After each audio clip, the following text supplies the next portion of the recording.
건강한 삶을 위한 지침서 TBC 클리닉 건강 365입니다. 여러분 혹시 5분 30분 법칙이라고 들어보셨습니까? 하루에 운동을 5분만 늘리고 30분만 덜 앉아 있어도 사망 위험을 10% 줄일 수 있다는 그런 법칙입니다. 그런 의미에서 오늘 건강 365 시청하실 때 잠시 자리에서 일어나셔서 가볍게 운동을 하시면서 보시는 것도 괜찮지 않을까 싶습니다. 자, 오늘도 유익한 건강 이야기 나눠줄 우리 식구들 함께합니다. 어서 오세요. 안녕하세요. 네, 안녕하세요. 반갑습니다. 반갑습니다. 네, 반갑습니다.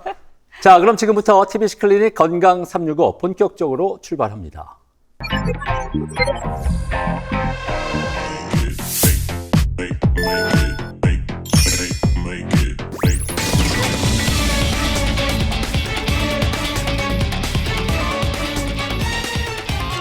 오늘 이 주제를 참 잘 정했다고 생각이 드는 게 오늘 이 자리에 임산부가 나와 있거든요. 네. 일단은 뭐 태욱 씨나 저는 아니고요. 예. 그렇죠? 뭐 사실 예은 씨와 저를 보면 누가 봐도 그냥 제가 임산부가 아닌지. 네. 네. 예, 눈에 딱 보이긴 해요. 그러니까요. 몰랐는데 벌써 31주 차 우와. 임산부더라고요, 제가. 세상에 시간이 벌써 그렇게 그래요. 흘렀습니다. 그러니까요. 3월 출산입니다. 네. 오늘 네. 그래서 굉장히 자신 있어요. 아니 사실 건강 365는 제가 영서 씨보다 선배지만요. 네. 이 임신과 출산에 있어서는 영서 씨가 정말 대선배잖아요. 그렇죠. 그렇죠. 선배님 네. 오늘 좋은 정보 잘 부탁합니다. 그래, 알았다. 와, 내가 역시. 영서 씨보다 나이 많아서 다행이다. 심지어 오늘이 초산도 아니시고 예. 소중한 둘째를 또 가지셨다고 들었습니다. 아, 요즘 맞습니다. 같은 저출생 시대에 너무 큰일하고 계셔서 네. 감사하다는 말씀 먼저 드려야 될 것 아, 같은데요. 그러니까요. 고맙습니다. 그 전에 우리 소중한 아이 태명 여쭤봐도 될까요? 태명이요. 네. 지금 이 친구는 한방이라고. 한방이? 한방에 나와서 한방에 키운다. 아. 제가 지금 계속해서 지금 작년부터 계속 배가 불러 있는 상태예요. 네. 그래요. 올해가 붉은 말의 해인데 부디 우리 영서 씨도 한 방에 잘 순산하기를 함께 또 기원을 하면서 네. 자, 오늘 본격적으로 얘기를 좀 나눠보도록 하겠습니다. 이 결혼과 출산 연령이 좀 높아지면서 이렇게 고위험 임신이 점점 좀 증가하고 있는 그런 추세죠. 네. 맞습니다. 제가 또 오늘 통계를 좀 공부를 해왔습니다. 저한테 좀 역시. 약한 주제일 것 같아서 예. 공부를 좀 해왔거든요. 통계를 보니까 만 35세 이상 임산부 비중이 2011년 18%에서 2021년 35%로 10년 새 2배 가까이 늘었다고 하고요. 이 고위험 임신 비율은 2022년 전체 임신의 35.7% 수준이라고 합니다. 굉장히 높네요. 그렇죠. 아무래도 35세 이상 이제 고령 임신이 고위험 임신과도 좀 연결이 되지 않나 이런 생각을 해보는데 네. 우리 영서 씨는 또 워낙 베이비 페이스라서 사람들이 나이를 잘 모를 것 같아요. 그래요? 네, 영서 씨는 네. 고위험 임신 아니죠. 나이로는 제가 뭐 이렇게 고위험 산모는 아니었지만, 이따 또 말씀을 드리겠지만, 여러 가지 검사들을 해요. 그 사이에서 저도 이제 고위험이 한번 뜬 적이 있었죠. 아이고. 그래서 그렇군요. 힘들었던 경험이 있습니다. 네, 잠시 후에 또 말씀드릴게요. 알겠습니다. 또 얼마 전에 프로그램에서 보니까 요즘에 실제 나이 말고 또 난소 나이라는 게 있더라고요. 난소 그래서 나이. 네. 또 난소를 얼린다 이런 말도 들어봤는데 네. 실제 나이보다 이 난소 나이가 좀 더 중요할 수도 있지 않을까? 그래요. 그런 생각도 해봅니다. 우리 태욱 씨는 뭐 아직 충격인데 네. 별걸 다 하네요. 이제 앞으로 미래를 위해서 또 열심히 공부해야지 또 좋은 자세. 준비가 돼야 되니까요. 네. 그렇습니다. 난소 나이도 알고 난소 계시고, 예, 그렇습니다. 아무래도 요즘에 이제 나이 들어서 임신하는 경우가 많으니까 많은 분들이 또 궁금해하실 것도 같습니다. 나이가 많은 임산부는 다 고위험 임신일까요? 오늘의 닥터스에게 좀 물어보도록 하겠습니다. 네. 칠곡 경북대학교 병원 산과 차현화 교수에게 함께 물어보도록 하죠. 불러볼까요? 네. 알려줘요. 닥터! 네, 맞습니다. 일단 고위험 산모의 정의를 먼저 말씀을 드려야 될 것 같은데요. 고위험 임신의 정의는 산모와 태아 그리고 신생아에게 이제 나쁜 임신의 결과, 불량한 임신의 결과가 발생할 가능성이 높아진 임신을 정의합니다. 근데 그 고위험 임신을 이제 정의한 인자 중에 이제 산모가 임신 전부터 갖고 있던 인자들, 그리고 현재 임신 중에 새롭게 발생한 인자들이 있는데, 임신 전에 산모가 가지고 있었던 인자 중에 이제 중요하게 들어가는 게 산모의 나이입니다. 그래서 이제 요즘에 건강 관리 잘 하시는 임산부들이 뭐 나이 때문에 크게 걱정하실 필요는 없겠지만 만 35세 이상 그리고 특히 이제 40세가 넘어가시는 분들은 고위험 임신이라는 걸 자각하고 좀 특별한 관리가 필요하겠습니다. 이게 이제 고위험 임신을 정의할 때 지정된 그 나이가 이제 여성의 가임력과 태아의 기형이 이제 발생하는 그런 확률을 가지고 이제 임의로 선택한 기준이 되는 나이기 때문에 뭐가 더 중요하다고 딱 잘라서 말할 수도 없고 뭐 34세까지는 무조건 괜찮고 35세가 뭐 되는 순간 나빠지고 이런 건 아니지만 이제 정말 젊고 아무런 기저질환이 없고 뭐 체중 관리도 잘 되셨고 당뇨나 고혈압이 없는 이런 산모분이시다 하더라도 20대랑은 다르다 이 정도의 개념은 갖고 가시는 게 좋겠습니다. 네, 얘기를 들어보니까 일단 35세 이상의 고령의 산모라면은 항상 고위험 임신을 염두에 두고서 검진과 관리에 항상 좀 신경을 많이 쓰셔야 될 것 같습니다. 네.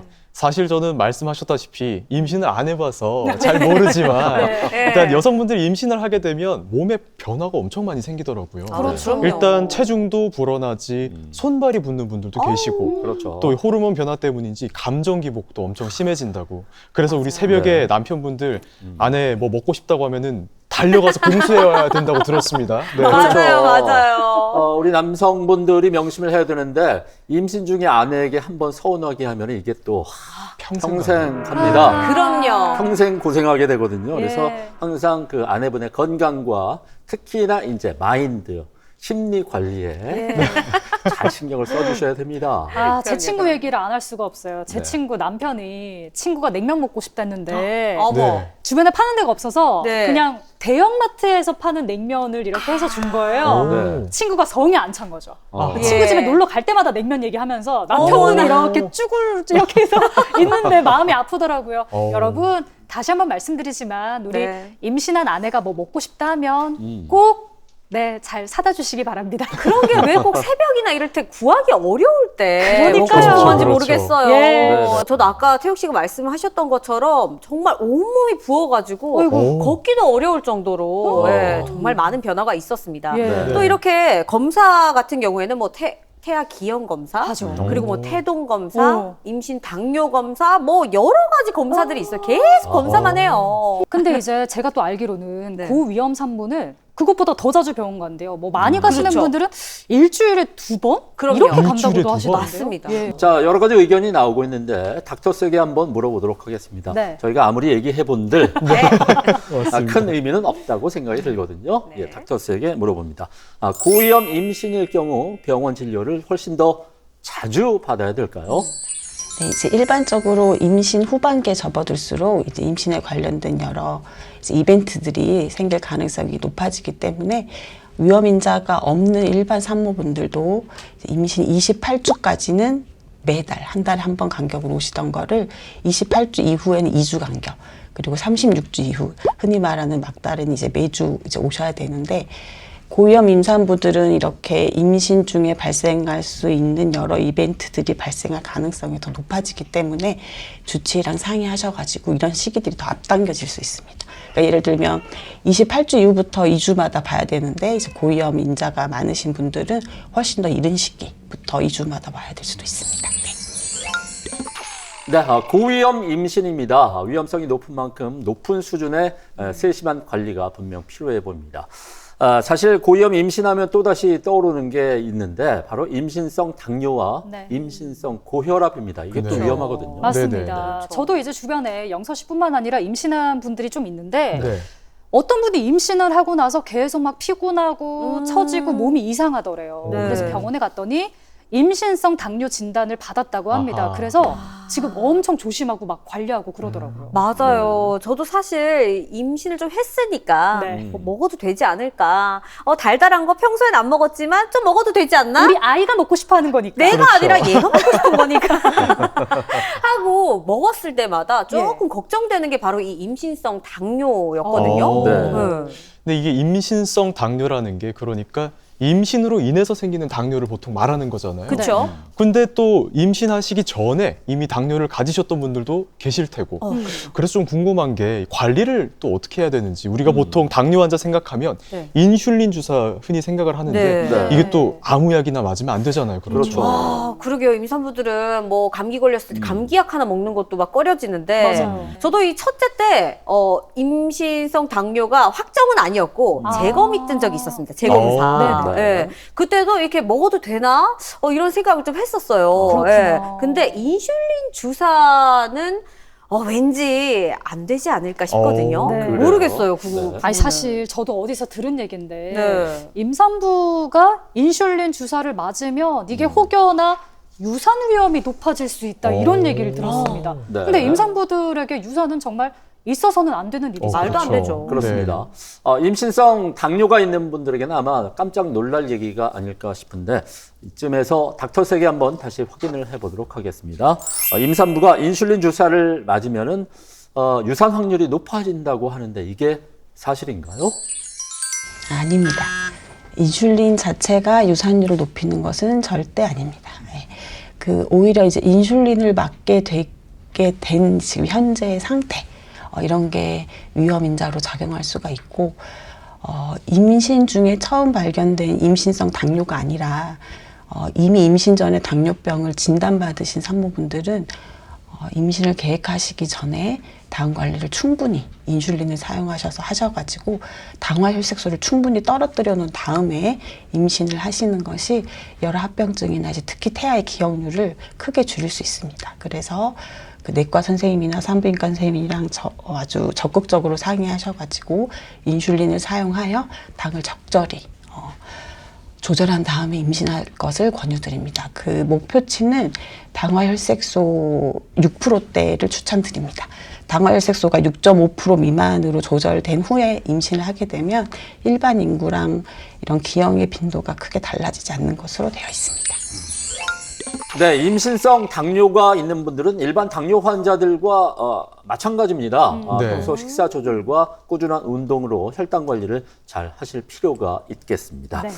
임산부들이 또 많이 궁금해하는 게 운동이 아닐까 싶은데 우리 영서 씨 같은 경우는 네. 제가 개인적으로 그 평소에 운동을 많이 하고 계신 걸로 알고 있는데 그렇죠. 임신 이후에 어떻습니까? 지금도 운동을 많이 하고 있나요? 똑같이 저는 임신 전과 후랑 그냥 똑같이 생활하고 있습니다. 예. 그래서 뭐 일주일에 2-3번 정도 웨이트를 그냥 계속 하고 있고요. 네. 이야. 열심히 들어요. 우리 중에 운동 제일 열심히 할 그러니까요. 거예요. 그런 걸 수도 있어요. 예. 근데 저 고위험 산모들은 사실 조금 운동보다는 휴식을 취해라 하는 경우도 있더라고요. 일단 그래요? 영서 씨가 임신을 한 후에도 운동을 똑같이 할 수 있는 건 네. 임신 전에 몸을 좀 만들어 놨고 그걸 네. 유지해서 또 가능한 거지 않을까 이런 생각을 그럴 합니다. 수도 있어요. 그렇죠. 여기서 헷갈리는 게 이제 운동과 안정입니다. 네. 그러니까 어떤 분들은 당연히 아이를 위해서 안정을 취해야지 안정이 우선이야라고 하는 분들이 있고 또 네. 어떤 분들은 무슨 소리야 아이 가졌으니까 건강하게 운동을 해야지 또 이런 분들이 있어요. 근데 그래요? 운동과 안정 이게 동시에 가능한 건가요? 어떤 환자한테 운동은 절대 안 됩니다. 절대 금물입니다. 이런 얘기는 못 들어봤거든요. 왜냐하면은 가벼운 산책이나 걷기도 운동이기 때문에 이 조금 어떤 상황에서도 운동은 필요하지 않을까? 그런 생각을 좀 해봅니다. 네. 근데 고위험 산모의 경우에는 어. 운동이 필요할 수도 있고 안 할 수도 있을 것 같아요. 네. 왜냐면 듣기로는 또 산부인과에서 그냥 가만히 누워만 있어라 네. 하는 그런 산모도 있어요. 아예 그래요? 운동을 하지 말고요. 네, 가만히요? 저는 그냥 출산 직전까지 운동해라 어. 이야기를 들었었는데 네. 어떤 분은 가만히 누워 있어야 된다. 아. 네, 안정 취해야 된다는 얘기 네. 있었죠. 그래요. 자, 고위험 임신일 경우에 운동을 하는 게 맞는지 아니면 운동을 좀 조절해주고 안정을 취하는 게 맞는지 누구의 말이 맞는지 닥터스에게 물어보겠습니다. 알려줘요. 닥터! 네, 일부는 맞고 일부는 이제 틀린 말이 되겠습니다. 임신 중에 운동은 이제 산모분들이 관심이 많을 것으로 생각이 되는데요. 평소에 운동을 즐겨 하셨던 일반적인 임산부들은 임신을 했다고 해서 운동을 중지할 이유가 전혀 없습니다. 이제 여러 산부인과 학회 단체에서 이제 추천하는 임신 중 운동을 하면 안 되는 이런 고위험 인자들이 정리된 게 있는데요. 첫 번째로는 이제 산모분이 심장과 폐가 원래 안 좋으셨던 분들, 그리고 이제 산과적으로는 조기 진통의 위험이 높아져 있는 분들, 이제 대표적으로 자궁경부 무력증으로 자궁경부 봉축술이라고 이제 알려지는 맥도날드 수술, 경부를 단단히 묶는 수술, 이런 수술을 지금 받으신 분들, 그리고 현재 양수가 세서 뭐 입원해 계신 분들, 그리고 이제 규칙적인 자궁 수축이 있으신 분들, 전치태반 진단을 받으신 분들, 그리고 너무 비만도가 심해가지고 이렇게 함부로 운동을 권하기 좀 어려우신 분들도 있고, 그 밖에 조절이 잘 되지 않는 당뇨라든지 조절이 잘 되지 않는 고혈압 환자들은 운동에 이제 금기로 알려져 있고, 운동을 평소에 전혀 하지 않으셨던 분들이 임신 중에 운동을 새로 개시하려면 반드시 주치의와 면밀한 상담을 해서 운동을 개시해도 무리가 없는지 판단을 한 후에 시작하실 것을 권유드립니다. 정말 제가 임신과 출산을 그냥 한 게 아니었네요. 역시 맞췄네요. 대단합니다. 네, 박수 한번 주세요. 네. 이 오늘 주제 자체가 저한테는 엄청 기울어진 운동장이라는 생각이 조금 드는데 네. 그럼에도 불구하고 또 네. 먼 미래 소중한 분의 네. 멋진 남편이 되기 위해서 배움의 자세로 임하겠습니다. 뭐야 좋은 프로포즈야 자세요. 뭐야. 그러게. 미래에 계십니까? 그래요, 좋습니다. 역시 이제 출산을 해본 우리 영서 씨가 문제 푸는 데 있어서 다른 것 같습니다. 네. 예, 잘 맞춰주셨고. 자, 이렇게 여러 가지 고위험 임신에 대해서 함께 얘기를 나눠보고 있습니다. 고위험 산모들이 또 한 가지 많이 하는 질문 가운데 하나가 고위험 임신 같은 경우 제왕절개를 해야 될까요? 뭐 이런 문제거든요. 맞습니다. 네. 저는 자연분만으로 태어났거든요. 네. 사실 예전에는 뭐 본인이? 예, 저는 네, 제가 한 건 아니니까 예. 저를 생각하면 그런데 예전에는 사실 제왕절개보다 자연분만이 뭐가 더 훨씬, 좋다. 그쵸. 뭐 이런 네, 얘기 네, 네. 있었어요. 많았잖아요. 건강하게 네. 태어난다. 근데 지금은 완전 그냥 분위기가 달라져서 제 주변만 봐도 굉장히 많은 분들이 제왕절개로 출산을 하시더라고요. 네, 저도 그래요. 뭐 당연히 첫째도 제왕, 둘째도 제왕할 제왕. 겁니다. 멋있다. 왜냐면 단지 저는 그냥 자연분만 무서워서요. 무서울 수 무서워서 있죠. 그냥 깔끔하게 제왕절개를 해야겠다. 지극히 생각했죠. 그래요. 개인적인 네. 그런 의견이기 때문에 참고를 하시면 될 것 같고. 태욱 씨는 네. 어떻게 생각하세요? 요즘 산모 3분 중에 2분이 네. 제왕절개로 이렇게 출산을 하신다고 합니다. 꽤나 비중이 높네요. 이게 요즘에 고령 임신이나 고위험 임신이 늘어나서 그런 게 아닐까? 합리적 추측도 조금 해봅니다. 네. 아무래도 이제 고위험 임신 같은 경우 여러 가지 태아와 산모의 건강을 위해서 제왕절개를 좀 해야 되지 않을까 이런 생각이 드는 것도 사실인데 네. 한번 닥터스에게 물어보도록 하겠습니다. 고위험 임신일 경우 제왕절개가 꼭 필요한가요? 네, 그거는 이제 아닙니다. 그건 아니라고 생각하는데 사실 자연분만, 이제 질식분만이라고 이제 우리들은 흔히 말하는데요. 질식분만을 이제 하려면 1번은 자연진통을 기다릴 수 있는 상태여야 되거든요. 근데 이 자연진통이라는 거는 보통 분만 예정일이 40주 0일인데 보통 예정일보다 2주 전부터 이제 2주 후에 자발적으로 발생하는 경우가 많습니다. 근데 고위험 임산부들은 이렇게 자연 진통을 기다리지 못하는 상황에 놓이는 경우가 많기 때문에 우리가 뭐 유도분만이라든지 날짜를 잡아서 이제 제왕절개로 가는 경우가 많고, 뭐 단순히 지금 나이가 많은 거 하나의 인자만 있는데 다른 수술해야 될 이유가 전혀 없다. 그 제왕절개를 해야 될 이유가 전혀 없다 그러면은 질식분만을 시도할 수도 있겠습니다.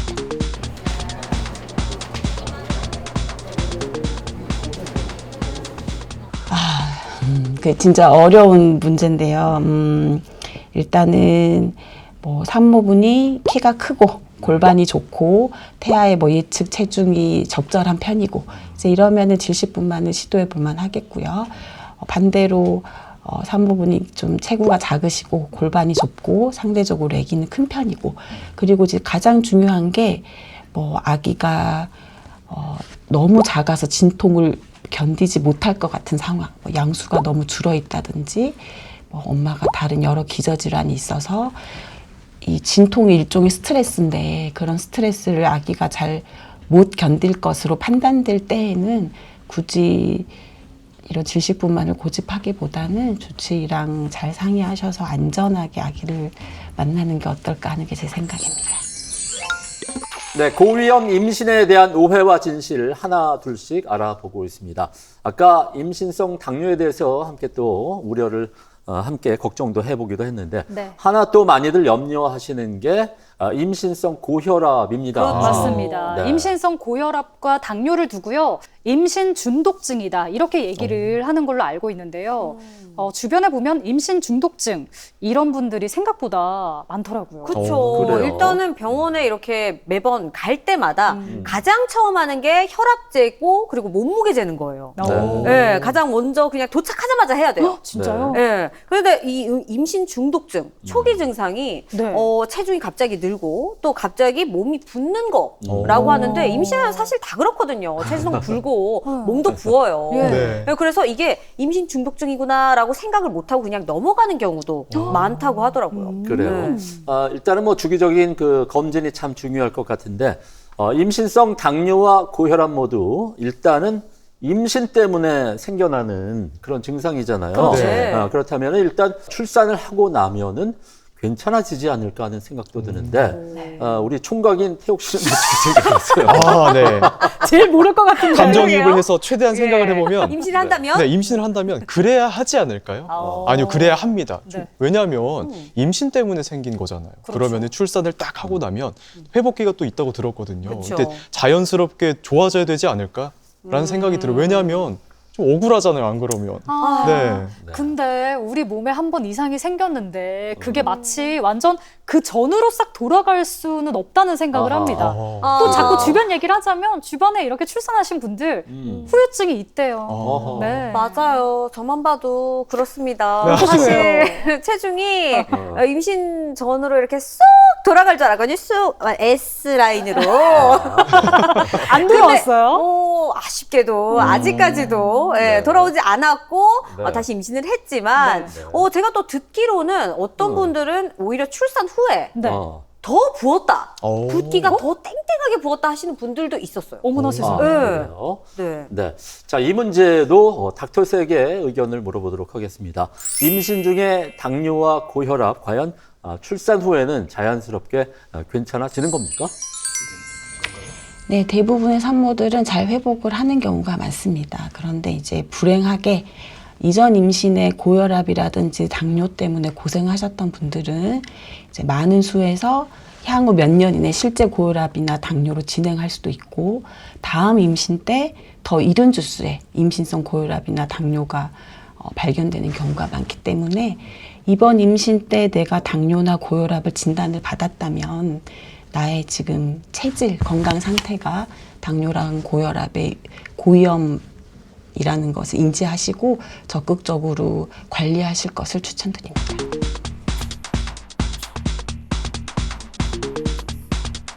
임신 초기에 출혈이 잠깐 발생했을 때 뭐 한 며칠 정도 안정을 취하는 것은 도움이 될 수 있겠지만 이전에 단지 유산에 그 과거력이 있었다는 거 단독으로 이번 임신 때 아무런 증상이 없는데 누워만 지내는 거는 오히려 여러 합병증을 이제 증가시킬 수 있는데 이제 대표적으로 산모분들은 이제 태아에게 여러 칼슘이라든지 이런 거를 전달을 해줘야 되는 입장이기 때문에 쉽게 근 손실과 그 뼈 손실이 잘 일어나고 이런 하지에 이제 이런 혈전증이 생기는 이제 이런 합병증이 늘어날 수 있기 때문에 단순히 유산 과거력만 가지고 안정을 해야 된다는 건 아니라고 생각합니다.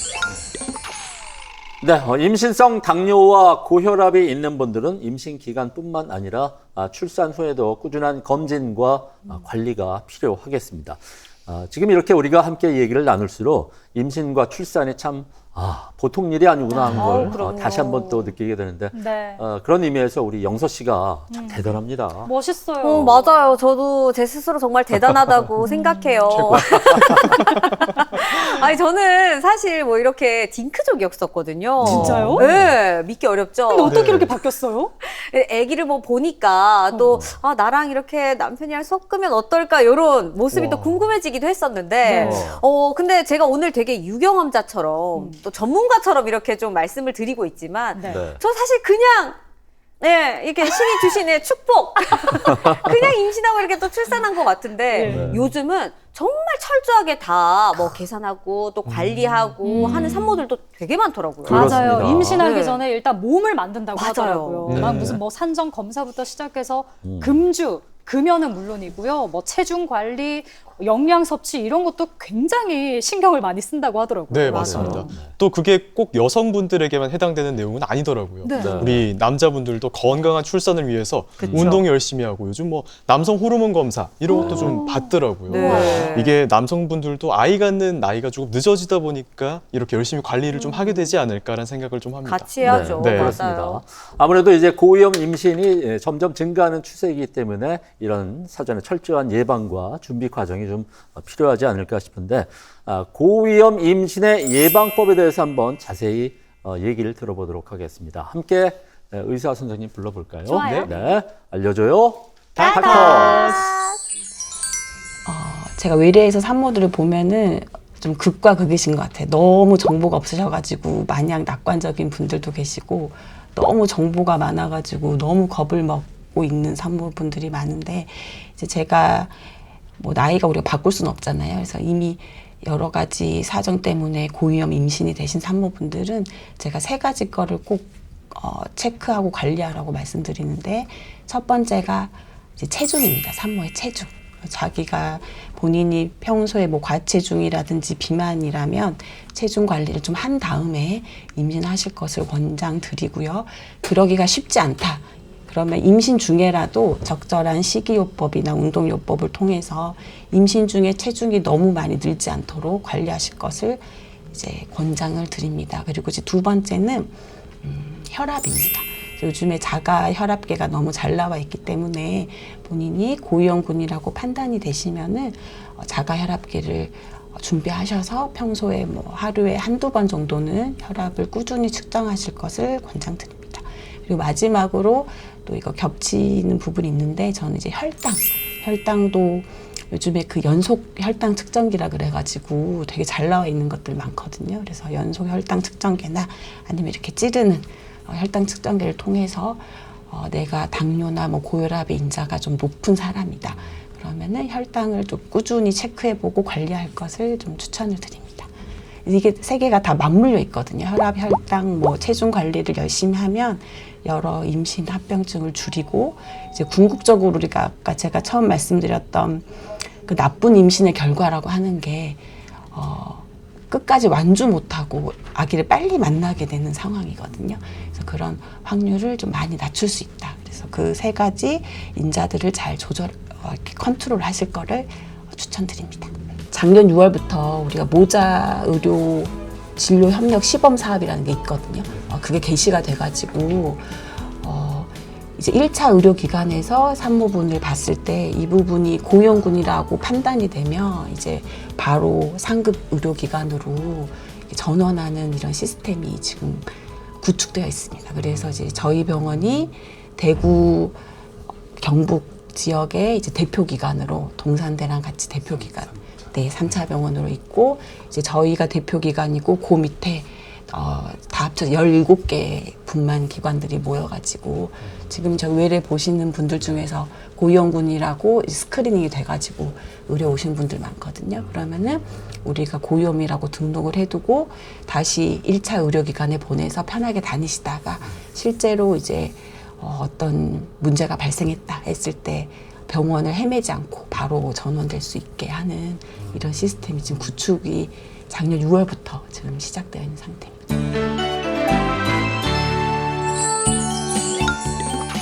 네, 지금까지 실곡 경북대학교 병원 차현화 교수와 함께 고위험 임신과 관련한 그런 오해와 진실을 함께 알아봤습니다. 가장 중요한 것은 우리가 좀 얘기를 나누다 보니까 혼자 스스로 판단하지 말고 의료진과 잘 상의를 해서 조기 진단과 꾸준한 관리로 건강한 출산하시는 게 중요하지 않을까 싶습니다. 모두 건강한 행복한 출산하시길 기원하겠습니다.